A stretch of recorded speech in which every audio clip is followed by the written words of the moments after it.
right? When you put your hands on L5 and you sink as far down as L5 can go forward. And then we're going to do that to L4, 3, 2, 1, T12, 11, and 10. And like we said before, the reason we go to T10 is we need to make sure that we catch Main syndrome.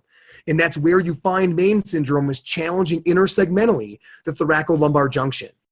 So again, all the way to end range at each segmental level from L5 all the way to T10. The whole time asking the patient, am I reproducing your familiar symptoms?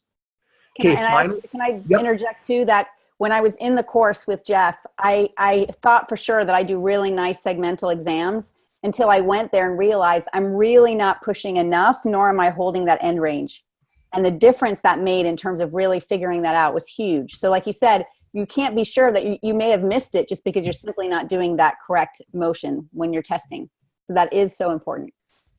And that's the story 99% of the time, right? So when I go to all these mentoring sessions, they always send me their 3 patients who aren't getting better, and I get to read their file before I show up. And then I show up, and if it's somebody with hip pain, right, 99 times out of 100, it's not that the PT is doing something wrong to the hip.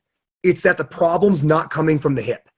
And what I say to the PT is, are you sure you screened the lumbar spine? And invariably they say, oh yeah, Jeff, I did. And then invariably I say, I'm really not sure you did, And we have the patient stand up. And like Tracy said, they bend back. And I watch the PT say, see, it didn't reproduce the symptoms. And I say, okay, well, hold on a second. They are 20 degrees away from end range extension. And then you go over there and guide them into legitimate end range extension. And the patient goes, oh boy, now that we're there, I can feel that sharp pain right in my buttock.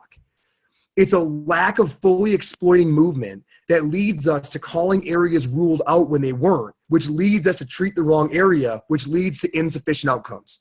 And I can honestly say, Tracy, if you put me to it and said, what is the number one skill that PTs need they don't have? It's ruling out regions thoroughly. And if we did that better, our outcomes across this country would skyrocket. It's usually sloppy ruling out, not doing the wrong intervention to the right place, but being in the wrong place to begin with. That explains the vast majority of mediocre outcomes in conservative care.